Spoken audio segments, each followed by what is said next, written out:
Well, good afternoon. What a great crowd we have today. I understand we have over 225 participants today. Good afternoon. My name is Scott Godmere. I'm the first vice president, president-elect for AIA California.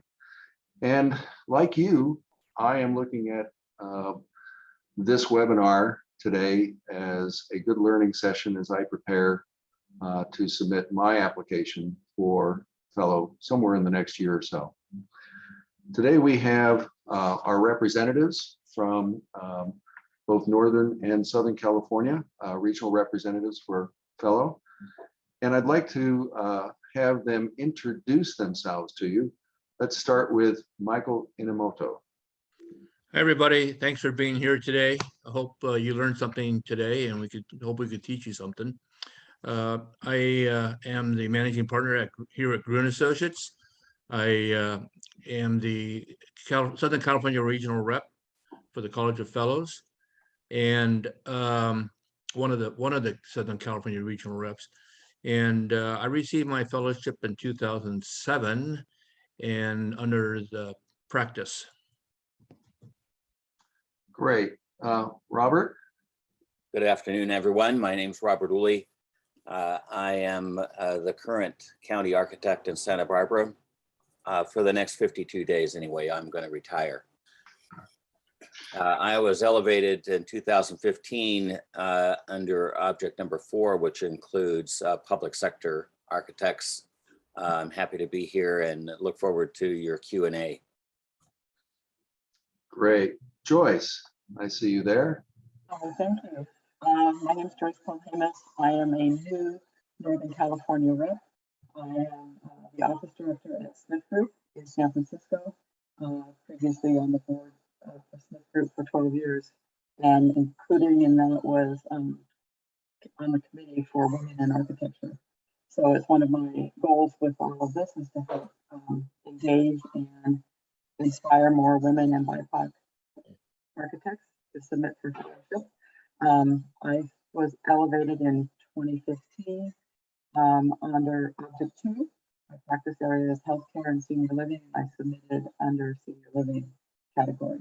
So I look forward to helping support and promote more submissions this year. Great, thank you. And Aaron? Yeah, thanks, Scott. Yeah, I'm Aaron Highland. I'm in San Francisco, and Joyce and I are your Northern California reps to the College of Fellows. I was elevated in the last in-person elevation in 2019. COVID delayed 2020 and 2021. So we're looking forward to getting back in person in Chicago, and that'll be really exciting. And hope you guys get your work in, crack the whip on yourselves and submit. Let's get it going. Thanks. Great. Amanda, before we get started, I think I better lay out a couple of housekeeping things so that everybody understands how today will work. First of all, we're going to give you some time to see a video that was put together for the 2021 webinar. It's about 45 minutes long, so please stay muted. It's okay, but we want you to, start putting your questions as you start to think of them into the chat box down at the bottom. And we're going to respond to those, or at least our representatives will respond to those as they come up. We may ask a follow-up along the way. But the idea with so many people joining us, I think that's going to be the most effective way to handle your questions. And once we're finished, we're going to make sure you have some material sent out to you because you've put your email in, you're registered. This information will be sent out to you, or you can reach out to the AIA California staff. Amanda here, as you see, who's on this webinar as well. She's waving to you, and she's very helpful in getting information back out. Last but not least, I know there's a question as to continuing education credits. That is in the works. Once it's determined and approved, you will be receiving a secondary response from AIA California for the time that you spent with with this webinar. So sit back, let's get comfortable, get your snacks or your lunch in front of you, and let's roll the video, please.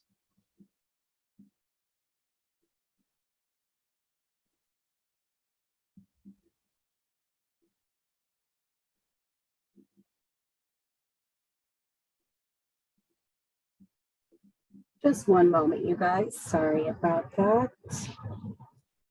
It allows a few more people to join us, so it's okay.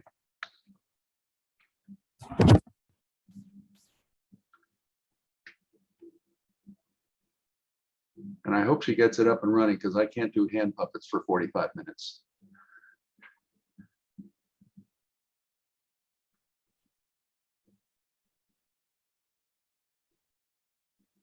It was working 3 minutes ago. It's always right when.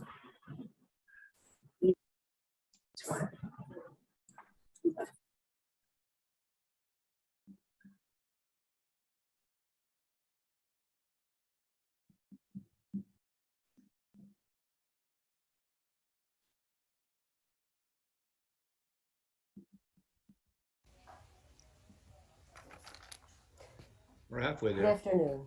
Welcome to everyone to AIA California's introductory webinar on the fellowship process. I'm Rona Rothenberg, first Vice President, President-elect of AIA California. With several fellow colleagues who are serving as regional representatives of the AIA College of Fellows, we will introduce you to the program of the College of Fellows. Hopefully, we will fully demystify the process for you and help you to consider a personal journey to recognition of your significant career contributions, past, present, and future, to the profession by your peers, by elevation someday to the College of Fellows. Next slide, please. First, a bit of housekeeping. We will try to keep the substance of this 90-minute webinar presentation to about an hour to honor your schedules and leave the last 30 to 40 minutes for questions.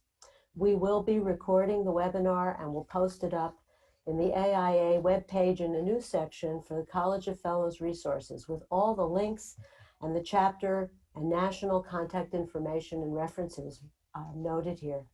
If you have questions, please remember to put them into the Q&A. Some of them may be answered in writing, and others, if we don't get to them, they will be provided when we post up. I think someone may have a small device next to the computer, if so, please mute it. The videos are turned off for best reception. Next slide, please.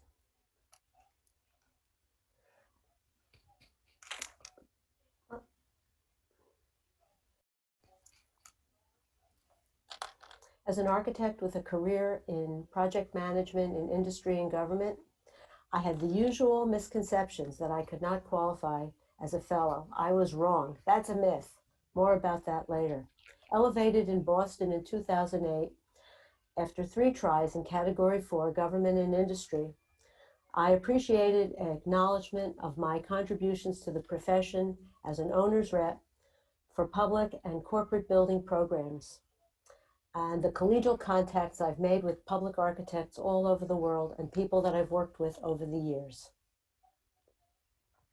I'd like to introduce you to our regional reps. Presently, each of them will speak a bit about themselves. Michael Animoto, FAIA, Robert Dooley, FAIA, Joel Tomei, FAIA, and Aaron Highland, FAIA, 2 for Northern California, 2 for Southern California. And with that, Michael, would you like to start? Hi, thank you for joining us, and it's really a privilege and an honor to be talking to you today. My name is Michael Inimoto. I'm the managing partner of Gruen Associates. I've been practicing architecture for about 50 years now, and I was elevated to the College of Fellows in 2007. I'm just really pleased to be able to be here with you and try to answer your questions. Robert? Thank you, Michael, and welcome everyone.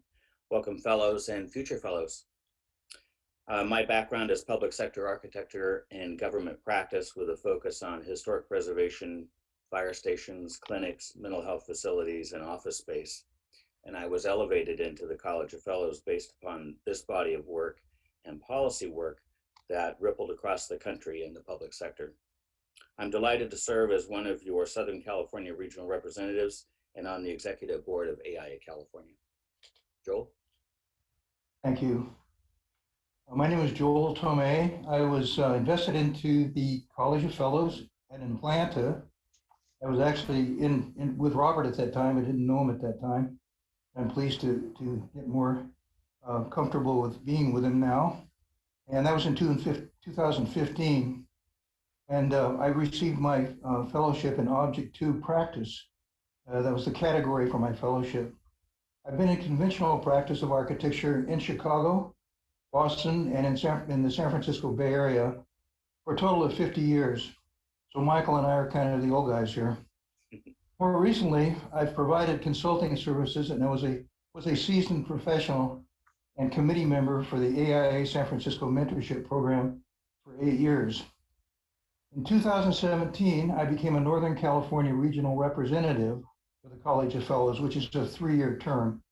This will be my last year this year as a regional representative. We'll miss it terribly. In 2022, Emily Marthinson, FAIA, will be taking my place as the newest California Northern representative, sharing this with College of Fellows Northern California Regional Representative Aaron John Highland, FAIA. Aaron? Great, thanks, Joel. I'm Aaron Highland, and I'm a preservation architect in San Francisco. I've been practicing here in the Bay Area for over 30 years now. I'm currently a sole practitioner, working on some select preservation projects, but primarily I'm consulting with design firms on how to build capacity in their practice. I was elevated in 2019, and so I guess I lucked out. 2020 and 2021 classes didn't get to walk the stage due to the pandemic. So let's hope that any of you watching are going to be in the 2022 class and will be able to walk the stage then.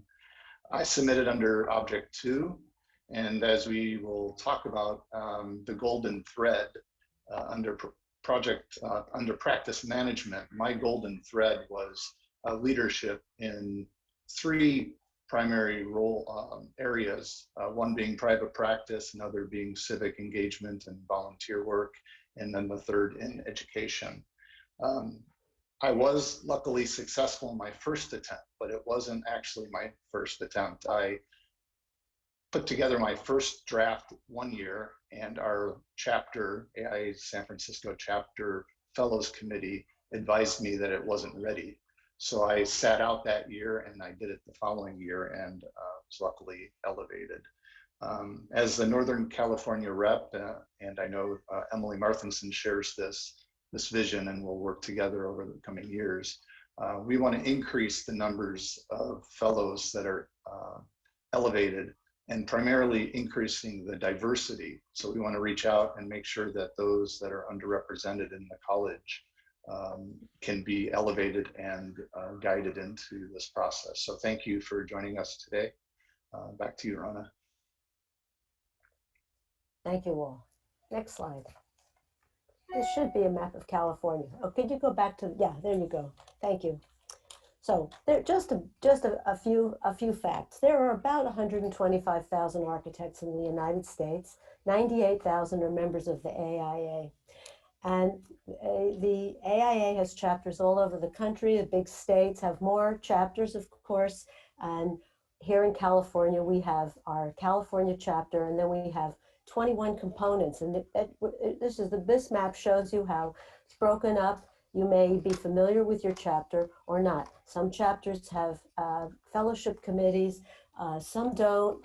But being a large state, we have 21,000 architects licensed here or eligible to be licensed, and 11,000 are members, but we are the voice of the profession here. And our reps and I and other leaders, we're all represent you and hope to connect you to the resources in your in your chapter, Northern California or Southern. So about the college, I'm going to pass the floor to Michael, followed by your other regional reps to talk all about the fellowship process, and then we'll come back at the end to talk about myths and answer some of your questions. Thank you, Rona. So let's talk a little bit about the AIA College of Fellows. The college was founded relatively recently in my mind, 1952, and it's comprised of members of the AIA Institute who are elevated to the fellowship by a jury of our peers. So it's a relatively new group. Fellowship is one of the highest honors that the AIA can bestow upon any member. Only the AIA National Gold Medal is higher. And here's a photo. I just found out that Aaron is in the upper right corner of this picture. This is one of the investitures we had, I guess now 3 years ago, Aaron. And this is hopefully what all of you are aiming for, all the listeners today are aiming for, to be invested into the College of Fellows. The college has an executive committee comprised of our chancellor, John Costella, our vice chancellor, Roger Schluntz, our secretary, Francis Halsman, and our bursar, Ron Blitch. I think it's important to understand the mission of our college. A lot of people don't know what we're all about. We have basically 3 missions. The number 1 mission is to promote research and scholarly work. And that's embodied in 2 ways. The College of Fellows gives out what's called the Latrobe Prize, a $100,000 biannual research grant. We also have a number of emerging professional component grants, something that is given out annually. Next. The second thing we do, the second mission, is to mentor all the young architects and emerging professionals. And we have a 2-way mentoring program dedicated to lifelong learning and leadership development. And we are part of the Young Architects Forum. And 3, we're here to sustain the college, to truly sustain the college through the advancement of other fellows, and by building the College of Fellows Fund. And you'll hear later about the College of Fellows Fund, but today we're really talking about the Fellows Advancement today. So next, Robert. Thank you, Michael. We all aspire to wear that black robe and get that bronze medal. So we're going to dig a little deeper into the document that becomes your story. And what's important, I believe, is that you've got to find this golden thread. Aaron mentioned it a minute ago. You want to make that golden thread really bright. It starts in your sponsorship letter, goes through your summary statement, marches through your accomplishments, highlights your exhibits, and points to your reference letters. It's kind of like that golden ticket in the chocolate factory. You know, if you get it, then you get in, and if not, you've got to try again. One clear thing is that you've got to prove whatever it is your case is saying. Next slide, please. There was one object added in recent years, number 6. We'll talk about that. Next slide. Design is likely the most popular and challenging of all the objects to try for. Your design work has to rise above the crowd, be nationally, internationally recognized, and award-winning. In 2021, there were 24% of the applicants were awarded elevation in Object 1. Next slide, please. Number 2, next slide. In this object, the jury is looking for clear evidence that you led the design team were the chief designer or held a primary role in the projects that make up your exhibits. And Aaron will talk about exhibits in a few minutes.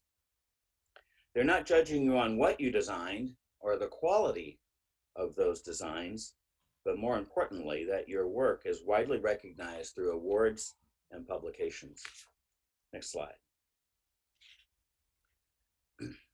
This object has the highest percentage of those who are elevated.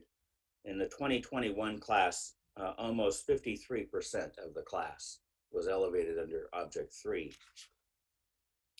This would include firm partners, principals, associate partners, junior partners. Must demonstrate that your work advanced the firm or the profession through your leadership. Firm given, did you go from 1 office to 4 offices as an example? Did you did you move the firm from a regional practice to a national practice?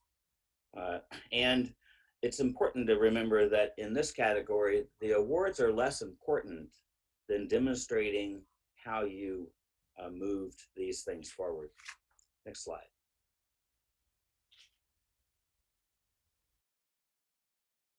This is AIA focused, or an allied profession focused. Oops, I think we should just go back 2 slides, Robert. Yeah, I think I'm off one. A little too fast there, Amanda. Number 3.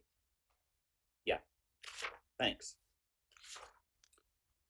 So here, this may be harsh, but the jury says, so what, when they're thinking about your nomination.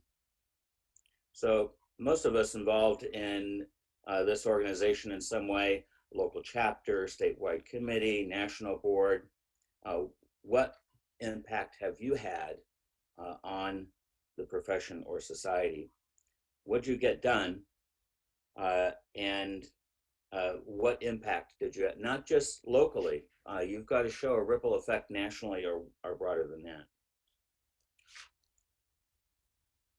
All right, next slide. This should be 4. Thank you, Amanda.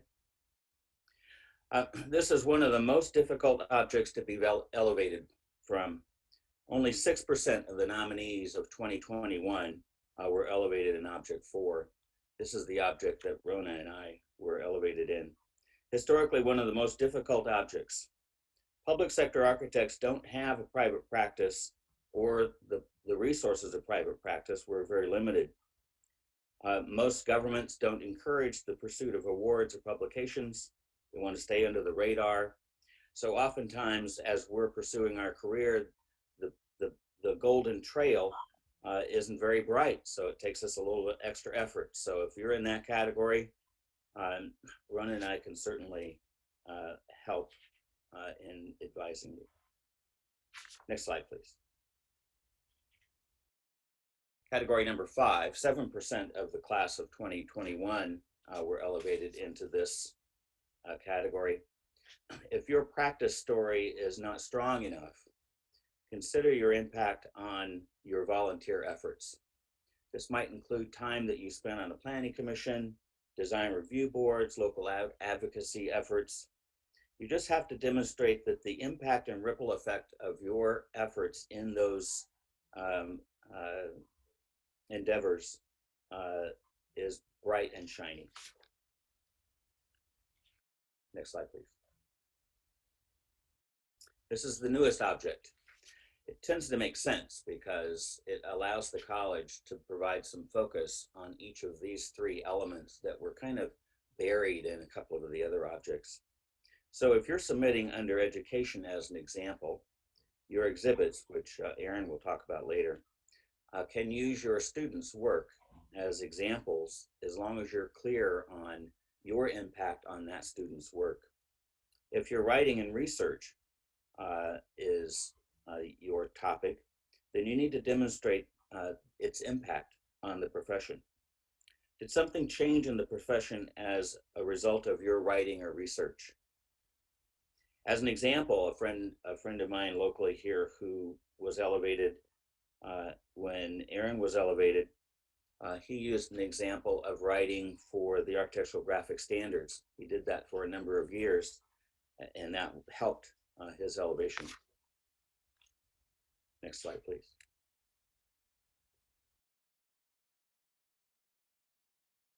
So, minimum qualifications. These are all good and very important. It's cumulative years, not consecutive years. So if you were a member and you took a break, you came back, and you're a member, you took a break, as long as you have 10 cumulative years. I can't overstate the meaning of good standing. The staff and the jury will look at good standing, and that includes your sponsor and your reference letters, and to some extent, your exhibits. Next slide. Next slide. So Aaron and I will kind of bounce back and forth in a second here. This is just the overview. I want to point out that your submission in total, from your sponsor letter to your reference letter, can't be more than 40 pages. However, you can get 3 extra pages if you use a cover and an index, which don't count for those page counts, but helps the jury navigate your submission. Aaron? And so I'll talk a little bit about finding your sponsor. Next slide. So it must be an FAIA member or an AIA member who's been in good standing for 10 or more years. They need to write a 1-page support letter. This is very important. Anytime you go beyond the technical limits of the submission requirements, you may be disqualified. So it's very important that the sponsor letter be no more than 1 page.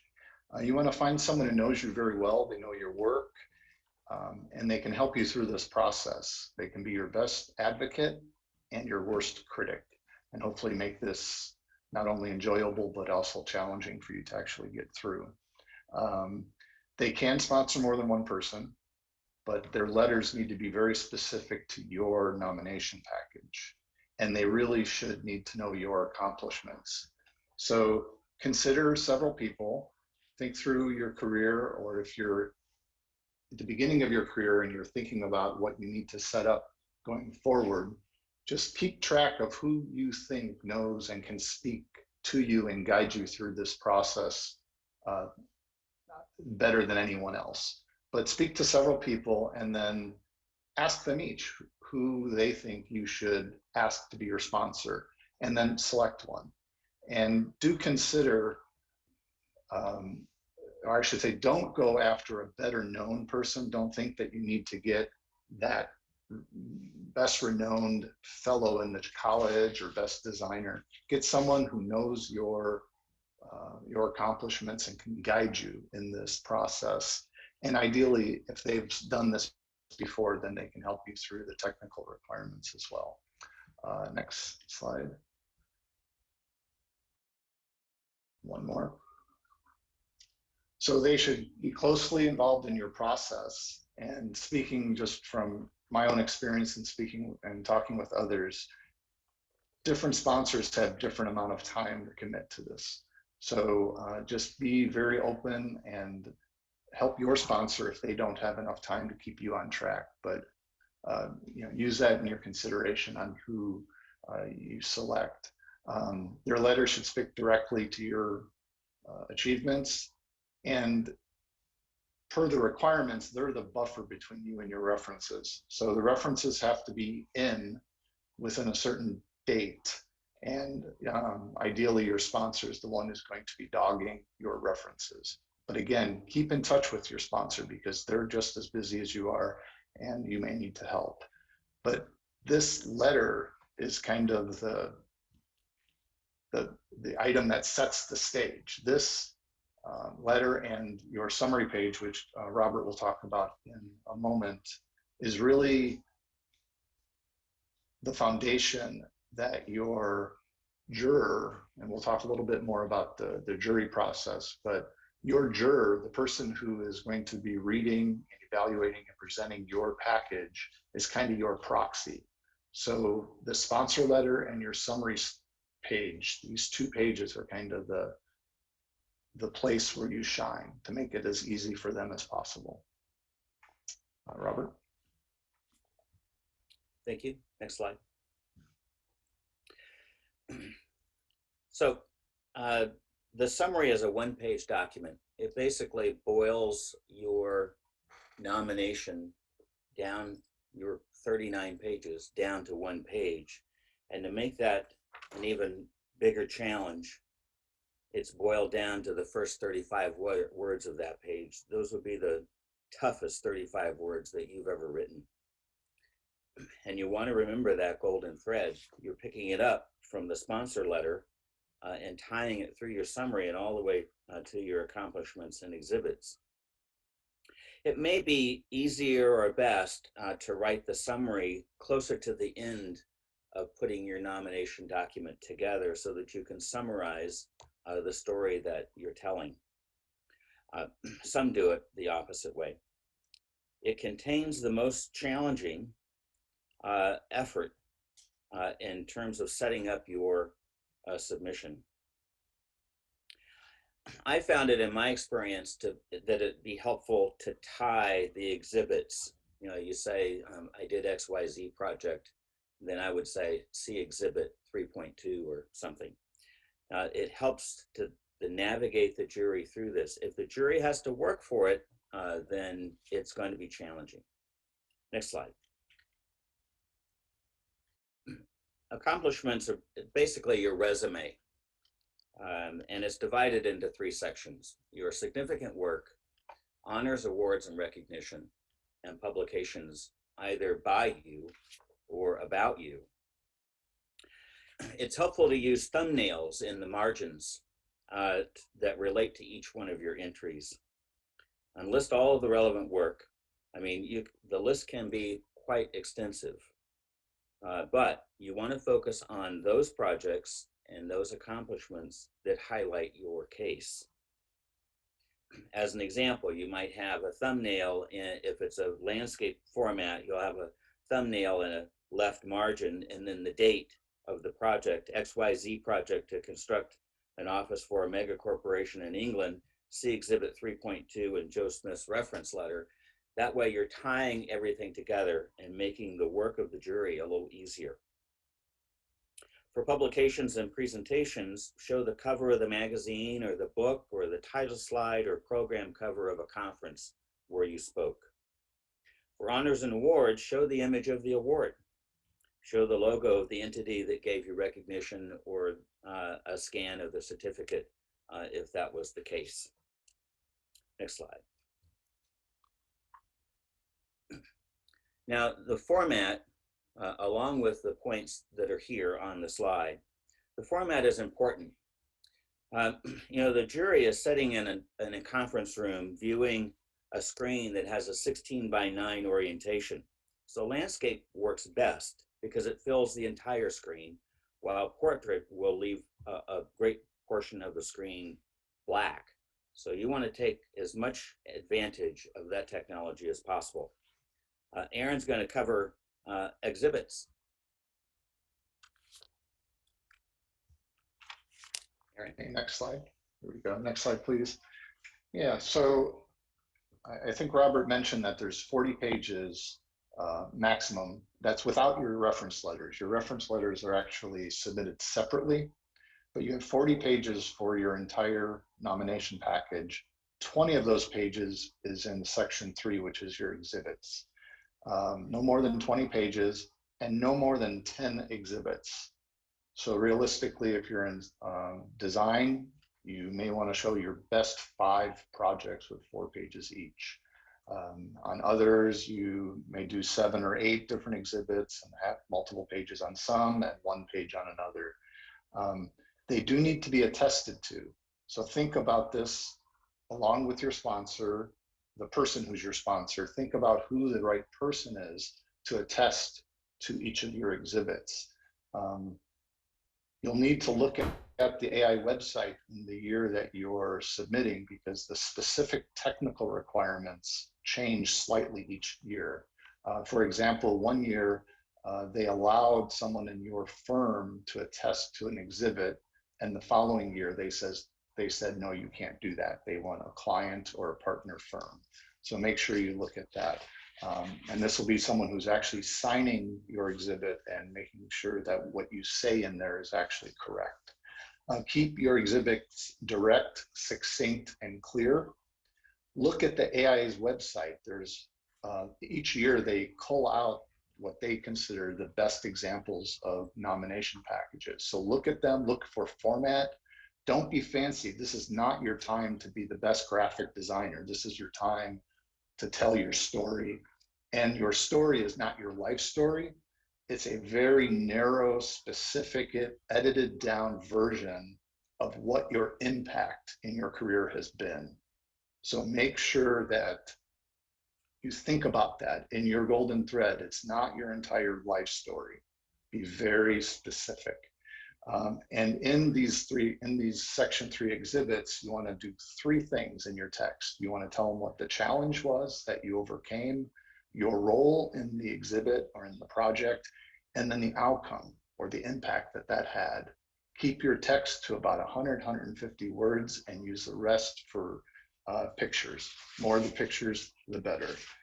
These exhibits are the tool that your reviewer, remember that the reviewer of the jury is going to be your proxy, and you want to make it as easy as possible for them to present your package to the other jury members. And I just can't emphasize it enough. Edit, edit, edit. Don't tell everything. Architects love to tell the entire story, especially on a project. You do not need to do that. Just mention the points that support your thread. Next slide. And finally, references. So this is very important to be strategic about. You have your sponsor letter, who's an important person who knows your practice and your impact. You have the people who are going to be attesting to each of your exhibits. And then you have 7 people who will provide reference letters. And that's if this is your first time submitting. If it's your second or third time, those original 7 letters stay on the file, and then you're allowed to supplement them each year with 3 additionals. 5 of your letters need to be either fellows or AIA members in good standing. And make sure that your reference letters only touch on 2 or 3 items. Don't have every reference letter speak to every thread in your summary page. And luck would have it, a fire engine's coming by. But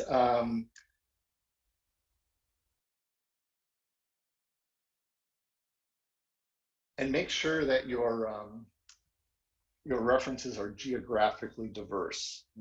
If you can, make sure that each piece of your summary page is represented, and if it has a national impact or an international impact, make sure you have other geographical regions represented in one of your reference letters. Next page. So in summary, again, be clear, concise. Get your sponsor, make sure it's a strong sponsor who can guide you. Be specific and make sure your references are specific and they all support your summary statement. And focus on the results of your achievements and the impact and the influence of the profession. Robert? Thank you, Ram. So that gives you, I'd like to think of it as drinking out of a fire hose version of your nomination. Now your nomination gets to the jury.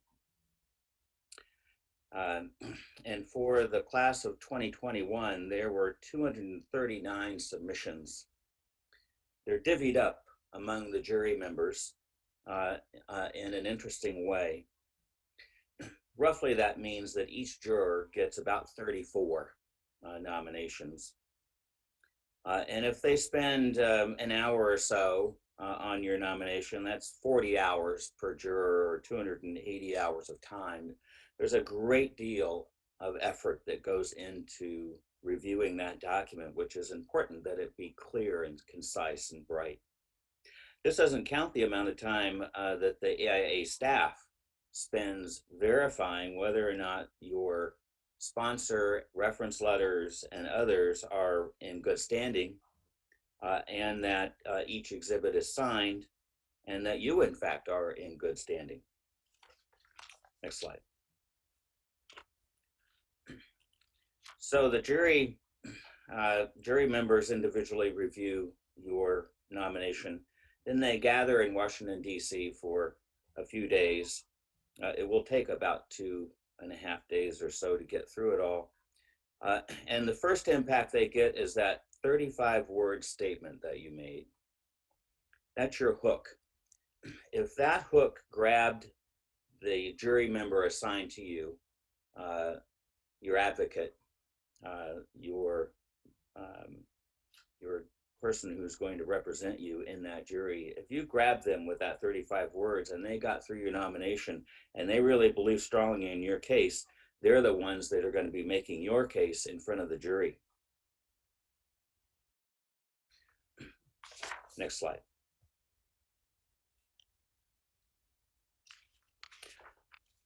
So there are 7 members of the jury, only 6 of them vote. By the time the staff have divvied up these nominations, they've got to make sure that you are not in some way connected to one of the jury members. So if you happen to serve on a local or state or national committee with one of these jury members, they will not be your advocate. If they're a member of your firm or interest in that regard, they're not going to be your advocate. And as it would be, they're going to spend 10 minutes maybe on your submission. Only 6 of them are going to vote. The advocate does not vote. And then if there are no conflicts and you get the minimum of 4 votes, then you're elevated. If your submission doesn't receive the required number of votes, or is in some other way conflicting, then they'll set it aside until the end of the process and revisit all of those submissions. Next slide. So this can be challenging. Do you have a national exposure? Do you have a national ripple effect? And what are those ripple effects? In the case of Category 4 individuals, in my case in particular, my reach is only within my county because that's my jurisdiction. So, I wouldn't have an opportunity to do a project, say, in New York. So getting that national ripple effect, you might have to explain how it could be if you had the ability to do it. And again, golden thread, you're looking for the golden thread. Make it bright. Leave no room for confusion. Next slide. So Aaron talked about the sponsor letter and the reference letters, and except for a table of contents on the cover, they're looking for not more than 40 pages. All of these elements make up that golden thread we've been talking about. Make sure you hit on each one of them. Next slide. So if you're in design, they're going to want a distinguished body of work. We're all architects. We've all wielded a pencil or a pen, and the jury is looking for exceptional work. They'll find that through publications, through awards, the impact on the practice, lecturing, leading the institute. These are all important. Next slide. I would only modify this slide to say one thing, and that is they're not looking to find out if you got an invitation to speak or you got an invitation to serve on a jury. They're looking to see if you actually spoke or you actually served on a jury. These are important distinctions. Next slide. So if you've led the Institute, they're looking for national offices held, local regional offices, serve on California AIA board as an example, or a committee, jury service in some capacity. You've got a few articles, you've participated in conventions, and you can demonstrate your impact and ripple effect. Rona? That was just great. Thank you. So myths, I talked about myths. So I'll just go over this generally. One myth is that it has to be all fellows supporting you. That's not true. As my colleagues recounted, it can be, you have to follow the instructions, but it has to be a combination. And if you don't get it the first year, and you could apply in 3-year chunks. The same submission is good for 3 consecutive years, and you have to add reference letters. Those can be even non-architects who have asserted your contributions, clients and others. All the reference letters do not have to be AI members only, as I mentioned. You don't need to drop a lot of big names. You can use, you have to, as Robert described, people that they need to know you. Michael mentioned, and have knowledge of your work. And if you're the client, like Emily, Robert, and I were, you can call on your consulting architects. You can call on the users, members of the public who are your governing officers. If you're in the military or government, these are people who can attest to your broad impact. Object one myth that you can't get elevated without national awards. Object one, you have to have awards, but it doesn't have to be national awards. The jury is not looking to fill quotas, and there's no recipe about it. Second guessing. People have asked me, well, what will they like this or will they like that? Well, it's not what they'll like. You're making your case. So, think about it like some other prosecutor in court, in a way. You're making your case. Lay out your case.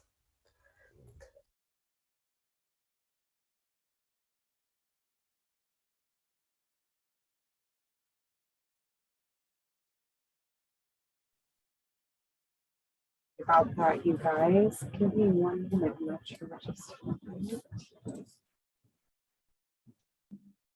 Hey, thanks for hanging in there. Yeah. You had only 5 minutes, and of course it does that last the home stretch. Give me 1 moment, you guys.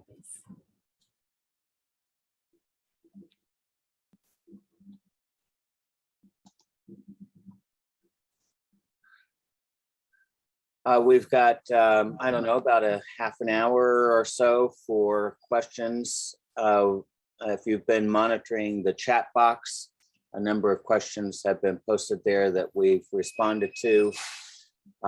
And we'll just mention a couple of them, maybe as a way to stimulate additional questions.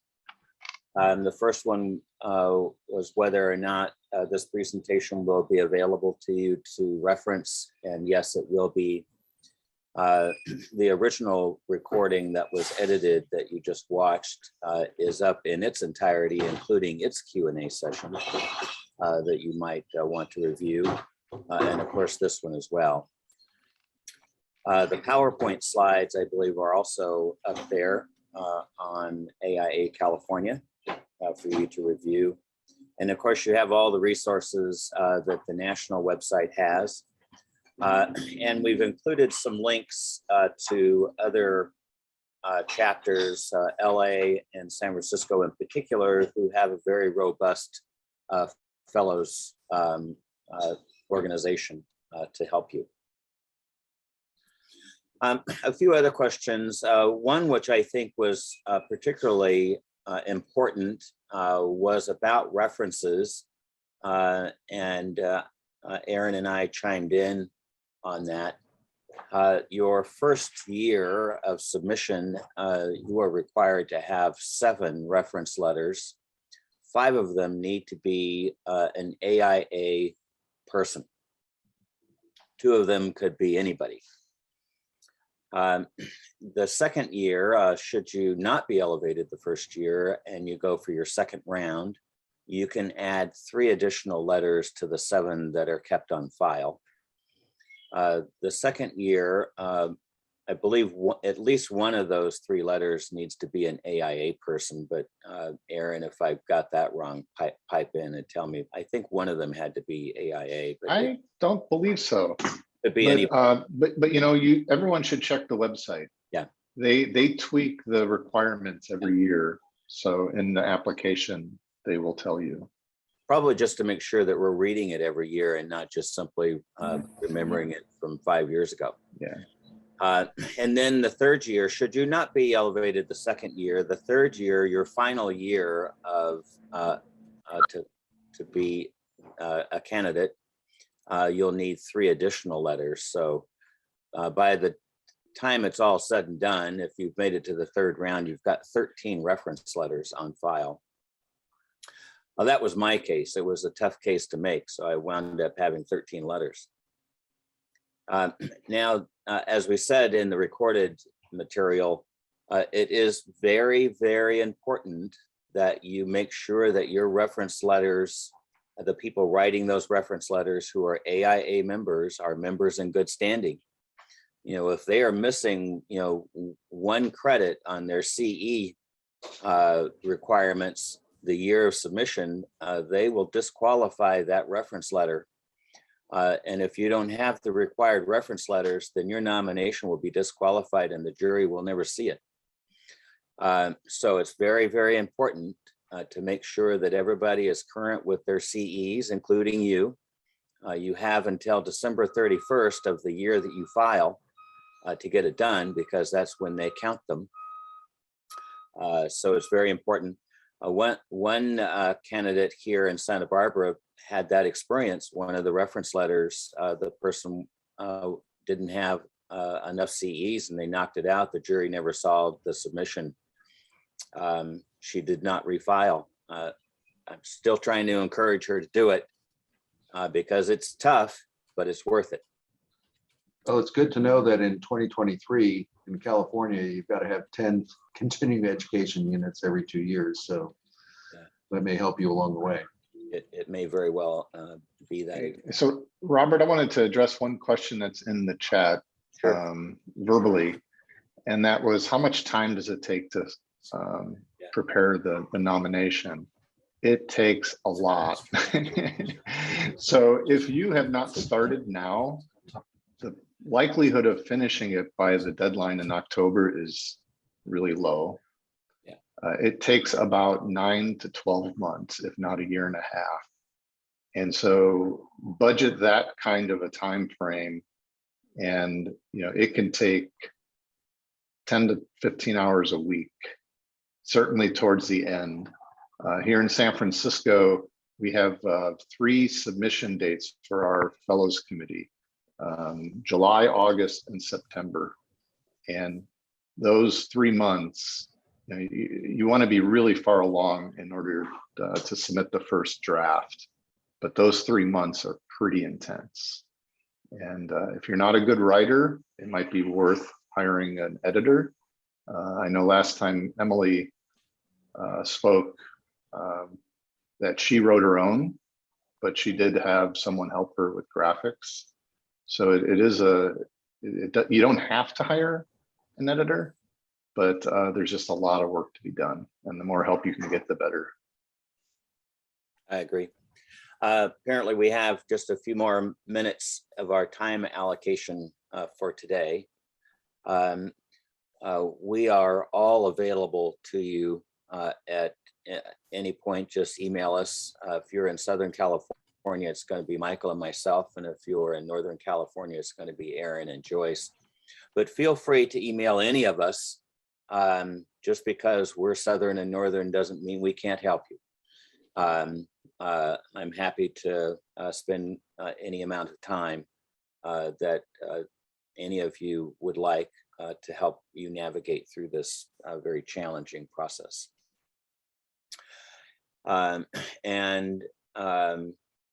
It looks like our stage manager tells us we can go to 1:30. I was like, hold on. Robert, I wonder if Go it ahead. would be useful to maybe do a quick screen capture and go to the AIA national website, just for a quick reference for everybody. Because one of the things that's on that are successful submissions in each category or in each object. And I think that would be really useful for people to see that. Thank you. Very So helpful. that you can get a sense of the effort that goes into these in each of the objects. I'm going to paste this in the chat, you guys. Thank you. It is a little buried. So if you go to the main page, it's under the awards program, and then you can select under fellowship, and it'll get you to the landing page, this landing page for fellowship. And then it's under, there's 5 tabs here: eligibility, submission, jury, past recipients, and FAQ. But the best of best are under the submission tabs there, Yes. and you have to scroll down. There they are.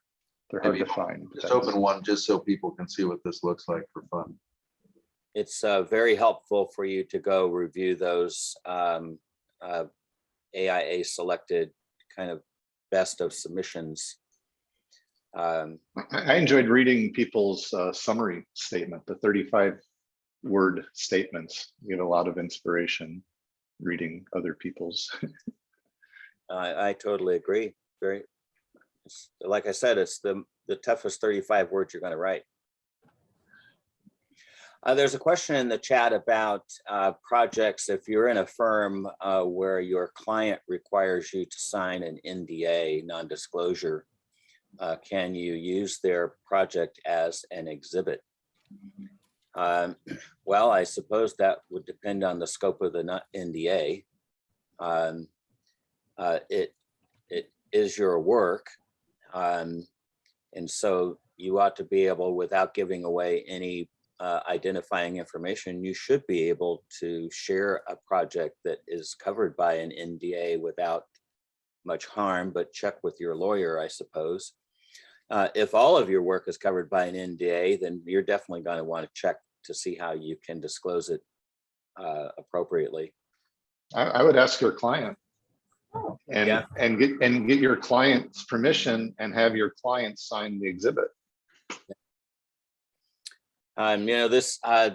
Your submission is not a public document unless AIA pulls it out of the pile and says, this is a great example, and posts it on the website. But they'll only post a redacted version. So any personal information, emails, telephone numbers, any of that stuff is all removed. They'll ask you to provide the redacted version, by the way. And so if it does reach a public website, there is no personal identifying information. There was one question in the chat up above that we skipped over on whether an unbuilt project, like a competition, could be included as an exhibit. It's really hard to answer that yes or no. I think you want to make sure that whatever your thread is, that your exhibits speak to that thread. So if you have a competition that won, and maybe that project wasn't built, but some other version of it was, or it was heavily published, or it inspired someone else to build something, or then it might be a good exhibit. But your exhibits should be very narrow as well. You don't want to have exhibits that have 6 projects in them. Yeah, it might be challenging if you're doing an exhibit as Aaron just described, to have someone attest to that. That might be the thing that keeps you from using that kind of a project as an exhibit. If I had one of those, I would probably try and get the chair of the competition to sign the exhibit as a way. On the recorded bit, my local friend who used writing for the architectural graphic standards as one of his exhibits, we had the publisher sign that exhibit rather than someone who just read the book. So you want to get as close to the source of the person attesting as possible. So a client is great. Typically, I think that's what you would do. You want, I think, avoid having your partner sign these exhibits, for obvious reasons. Maybe they sign one, but don't have them sign every one that you did with them, because that won't work. I think the website actually discourages both references as well as exhibit signers from within your firm. Yeah. Unless you absolutely have to, they prefer you to reach outside of your firm. Yeah. Robert, yeah, there was another one here about high-end technology innovation in the AEC industry. And I wanted to broaden that conversation, question more around how do you select which object? Some people are really clearly object one, they want to submit under design. Some are, running a firm, so it's clear that they are on under object two.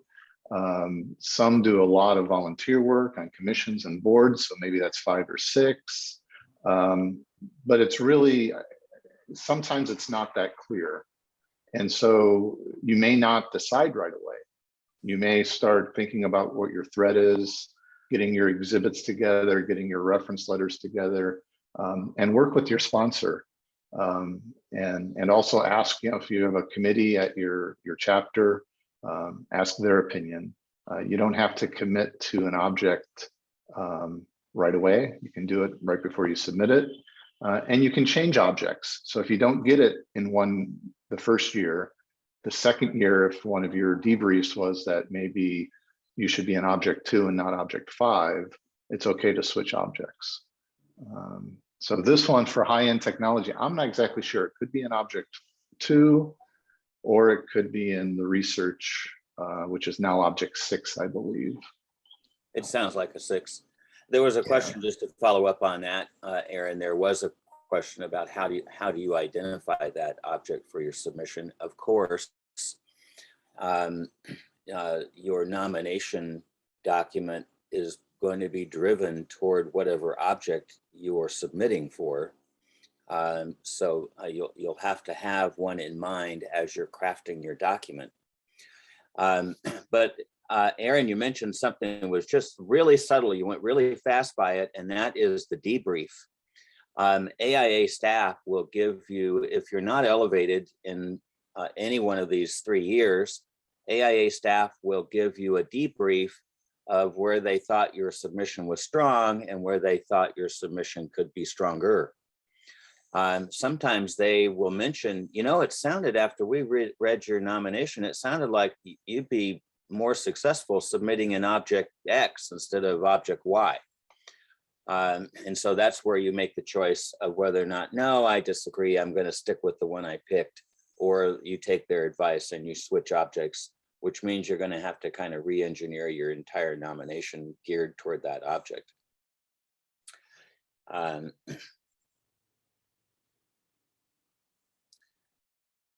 just reading. Another one. Yeah, there was a question about an international practice. This is a good question. I would expect it to be similar to if you were having a hyper-local practice. Wherever you're at, you want to make sure that you show a ripple effect outside of your community. So if you have an international practice and there's some influence here in the States, then focus on that. There's a question here about the ripple effect and national impact if you are a local or regional practice person. So I mentioned that in the recorded bit. My jurisdiction is limited to the county of Santa Barbara.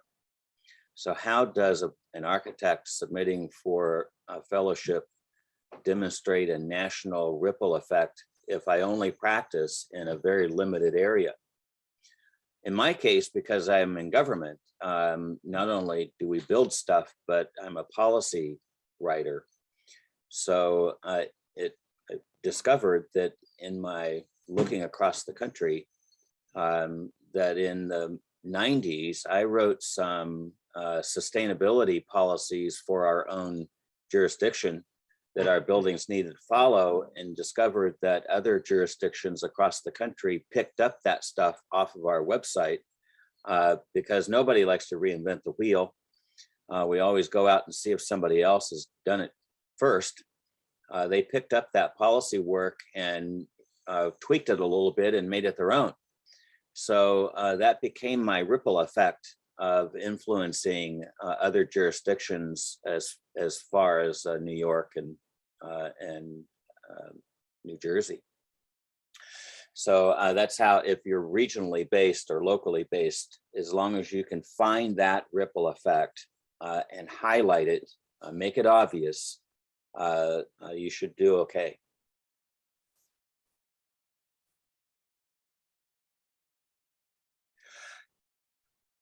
And there was another one about active in your AIA chapter.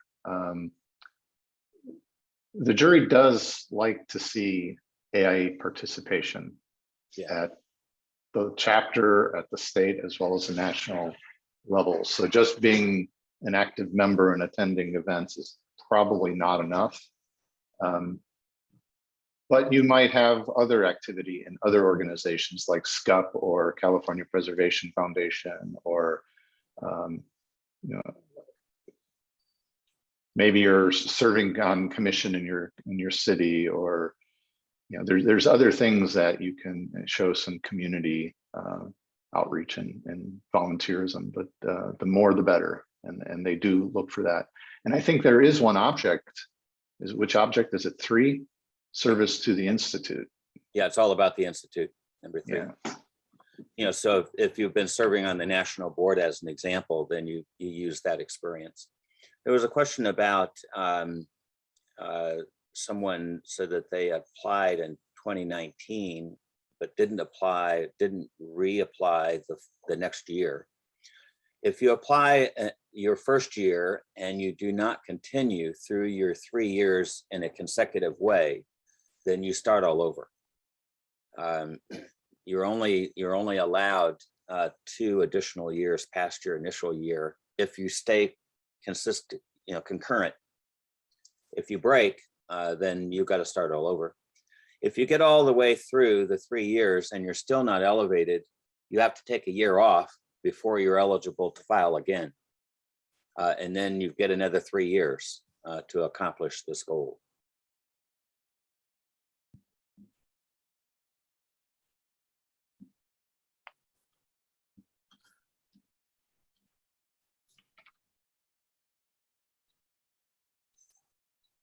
There's a question, Robert, just clarification on the national impact. I think it's a ripple effect outside of your own community. Yes. So I think what they specifically are looking for is our fellows who have taken their practice beyond their locality. Yes.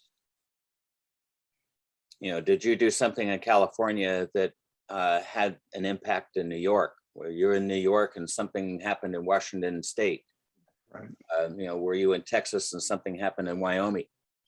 You know, just show how that happened. Have an exhibit that illustrates it. Have a reference letter or 2. And Aaron in the recorded material talked about reference letters, but it is, I believe, extremely important that your reference letters are from outside the state where you are, because that can also illustrate a regional or ripple effect. So any of your colleagues that, if you're on the East Coast or West, you know, wherever it is, you know, get letters from somewhere else. One of my letters was written by the architect of the Capitol, Steve, I forget his name now. I'm getting old and it's been a while. But he wrote a letter and it was terrific. So. And I think you get creative on how you show the national impact. So if you're serving on your planning commission, for example, and your planning director moves to a different city, and they take a lot of the work that you did together and then start doing that same work in a new city, that's the ripple effect. Yes, absolutely. If you're using exhibits as that show that you were in a conference, let's say an AIA conference or a conference of contractors or a sustainability conference or an education conference or whatever that is, you were speaking on a panel, you were a moderator, then get the chair of that conference to sign your exhibit. Because then you can explain, and maybe they even write a letter. So, maybe there's a reference letter from that individual and they've signed an exhibit. The jury can make that connection. You can also describe that connection in section 2 of that list your accomplishments and tie them together. I know one person who did get his fellow. His practice was completely local. And what he did was he showed that some of his university work had influenced pedagogy in another university in New York. And he got someone from that university to write a letter talking about how what he had done here locally had inspired them to do it there. So it's not, you can be creative. Yes, you can. Just to be clear on what does sign the exhibit mean, each exhibit has a requirement. It winds up being a little box and somewhere on the exhibit, typically in the lower right corner or anywhere on the exhibit, that the person signing it is attesting to the fact that you played a primary role in whatever that exhibit is communicating. If it's an exhibit about a building, were you the design architect? Were you the principal in charge? What was your role in that project? And they're attesting to the fact that that exhibit is saying that you had a significant role, not just, you checked in once or twice. So that's what sign the exhibit means. That person is attesting to the fact that that exhibit is stating your role.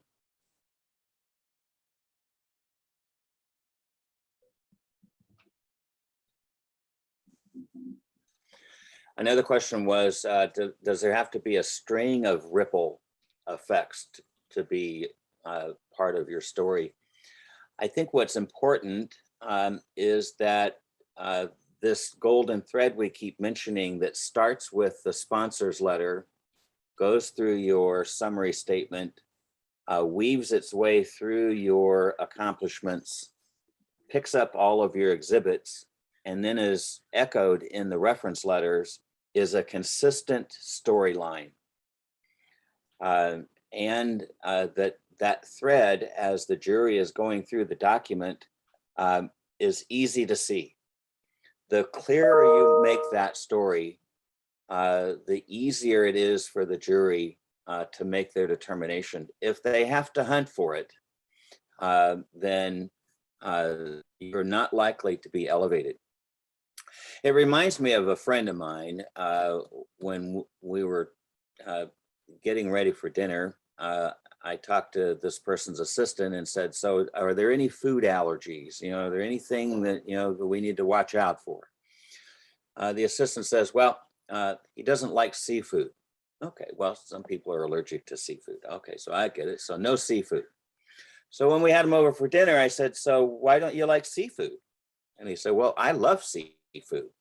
Well, he said, I just don't want, I don't want to take the cracker and break the, the shell open and did I don't want to work for my food, so you don't want the jury to have to work to find out what your ripple effect is. You want to make it as clear as possible, as clear as possible.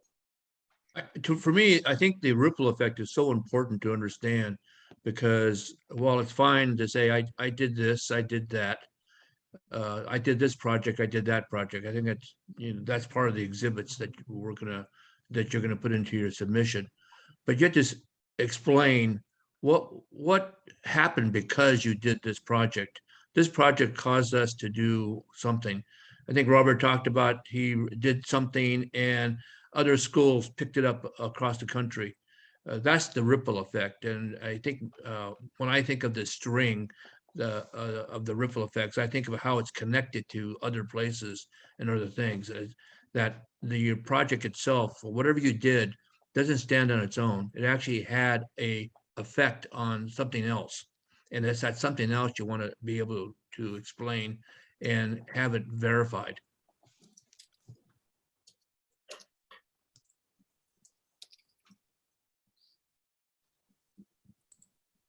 Not sure if we addressed this question about CEs. Someone asked, do we need to catch up for both 2021 and then be current for 2022 if they're submitting in the fall? I would say that your CEs need to be current regardless of the year, because AIA does an audit. The reason why I know they did an audit, because they did an audit for me and I was missing 1.5 credits. So, a career hangs in the balance because you missed 1.5 credits. So I would say that your CEs need to be current. If you're missing something in a prior year, you want to make sure that that prior year is whole. Because if you're missing any credits in any year, and they conduct an audit of it, then you're not a member in good standing until you get those credits resolved. Because if you don't, your membership lapses. So I would just say, make sure you're current. You might send the CE office an email, just inquire, know for sure that the AIA staff are going to be checking that, which may trigger, if you're short credits in a prior year, they'll see them. They may not tell you that your nomination didn't get forwarded to the jury until after the process is done, which is too late for you to fix it. So just make sure that you do that before the 31st of December of the year you file. Just make sure that's all good. And any of your references and sponsors for the same.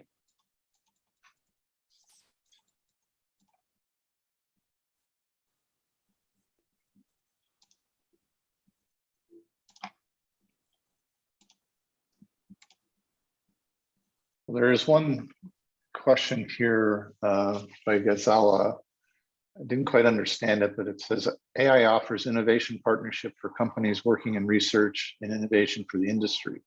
Does it add value in the selection criteria?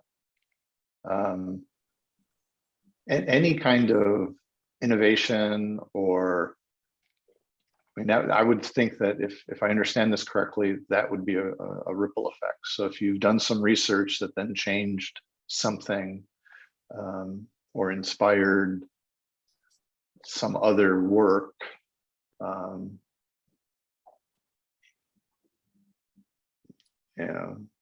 I don't think it adds any value to the selection process per se. I mean, it doesn't sway the jury any more than any other nomination, in my opinion.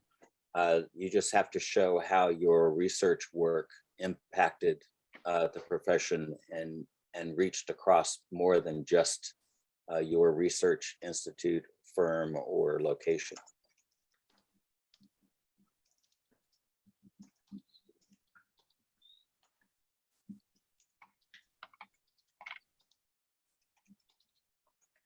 I will add to all that.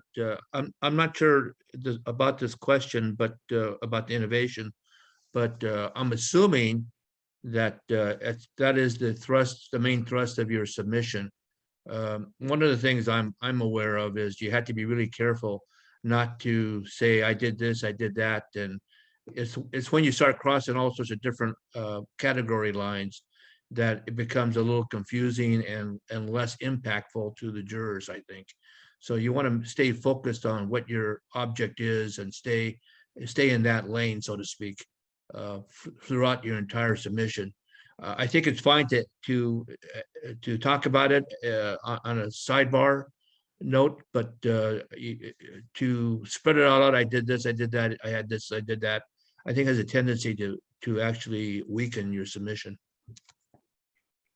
That's for sure. And especially if you say any of that in an exhibit, because somebody's going to have to sign the dotted line saying, yes, you did all that stuff. So be narrow, don't overreach too much, because they may very well pick up on those statements. There was a question here. It looks like it's a CE question. Says, do you need to be current for every year you're an AIA member? And this one started in 1990 or just the last 10 years. You need to be current and in good standing in the eyes of AIA. So I would email membership or CEs, the CE group, and just inquire to make sure that your status is a member in good standing. They will let you know if there's something hanging out there in the wind that maybe you don't know about, that you want to resolve before filing your nomination. And, you know, AIA is very good about telling you if you're in good standing or not, right? They'll let you know if your CEs are short. They'll let you know if your dues are not current. You know, they're very good at that. So, And they are responsive. So there's an email on the website, AIA National, and they do get back to you. It might take them a few days, but it doesn't take them weeks. yeah, they're very responsive. The College of Fellows staff are very responsive.